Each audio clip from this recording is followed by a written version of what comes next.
ବଇଁ ସାପ ହଁ ତ ତୋ ସାଙ୍ଗର ଲୋକ ସବୁ ଆଉ ଅଛନ୍ତି ନା? ହଁ ଅଛନ୍ତି। କୋଉଠି କୋଉଠି ଅଛନ୍ତି? ଏଇ ପାକା ସାହୁ ନାଇଁ ବାବୁ ସାହୁ ମା ଗୋଟେ ଆଉ ଭୋଗ ସାହୁ ରାଜା ବଙ୍ଗାଳୀ ଭଗବତ ସାହୁ କଣ ତୋ ସାଙ୍ଗ ଲୋକ? ବେଶୀ ଲୋକଙ୍କ ଠାରୁ ଅଧିକା ବୟସ? ଭଗ ଭଗ ଭଗ ଭଗ ମୋ ଠାରୁ ବେଶୀ ବର୍ଷ। ଭଗ ତାର 98 ବର୍ଷ ହେଲାଣି। 98 ବର୍ଷ? ଆଉ ମୋର 92। 92 ବର୍ଷ। ଆଉ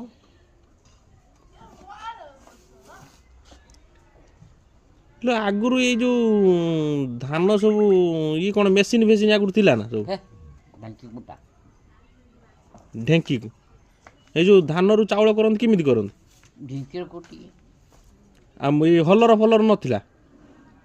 ହଁ ଢିଙ୍କିର କେତେ କୁଟୁଥିଲ ଏମିତି? ଆରେ ଢିଙ୍କିରେ କୁଟା ହେଇକି ଖିଆ ହୁଏ ନା ଆଉ। ଏଇଭଳିଆ ବସ୍ତା ବସ୍ତା ଧାନ ଢିଙ୍କିରେ କୁଟି ଦିଅ? ସବୁ ସବୁ ଘର ଢିଙ୍କି। ହଁ ସବୁ ଘର ଢିଙ୍କି। ତମର ଏଇଠି ଏଇଟା ହେଉଛି ମଝିଟା ହେଉଛି କେଳଦିର, ହେଟା ହେଉଛି ଦାମଗିରିର, ଆଉ ଏଇଟା ହେଉଛି ଦୁର୍ଜାର। ଦୁର୍ଜା ମାଇପକୁ ରଖିଛି ନୀର ସାହୁ ଭାଇ କୁଟିଆ। ଓହୋ ସେତେବେଳେ ଆଗରୁ ଜଣେ ଢିଙ୍କି ଥିଲା? ଆଉ ମୋର ସବୁ ନଜର ଏଇଠିକି ଦୁଆର ଥିଲା, ଗୋଟେ ବାର ଦ୍ୱାର, ସେଠିକି ଥିଲା ଦାଣ୍ଡ ଦ୍ୱାର, ଏଇଠିକି ପଡ଼ିଥିଲା। ଆଉ ଦୁର୍ଜା ମାଇପକୁ ରଖିଲା କୁଟିଆ। ଏଇ ବାଇନ ପିଇଛି। ଓହୋ ଆଉ ସେପାକୁ ବାଇଆ ରହିଛି ଗାଙ୍ଗୁ ଘର ତଳିଲ। ଗାଙ୍ଗୁ ମାଇପକୁ ରଖିଲା ମଲ୍ଲିକି ନୀର ସାହୁ ଭାଇ ବିଛ। ଆଚ୍ଛା ମୋର ସବୁ ଖିଆଲ ନାହିଁ ନା।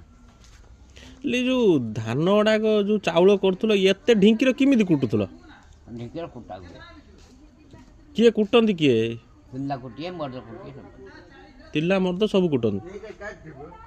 3 ଫୁଟ ପଡ଼ିବ।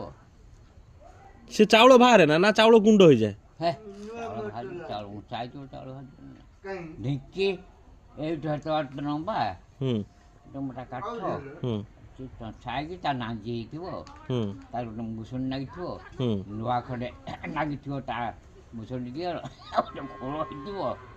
ସେ ଖୋଳରେ ଧାନ ପଣିବୁ କୁଟିବୁ। ଜଣେ ଶୁଙ୍କଉଥିବ, ନହେଲେ ଶୁଙ୍କୁନି ବାଡ଼ି ଗୋଟେ ଥିବ ଶୁଙ୍କଉଥିବ। ଏଇ କ'ଣ ନଡ଼ିଆ କଟା ବନ୍ଧା ହେଇକିରି ଗୋଟେ କଣି ଦିଅର ଶୁଙ୍କୁନି ବାଡ଼ି ଥିବ, କଣିଟେ କଣି ଅଗର ନଡ଼ିଆ କଟା ବନ୍ଧା ହେଇଥିବ। ଏରକମ ଫେରିବୁ, ଏରକମ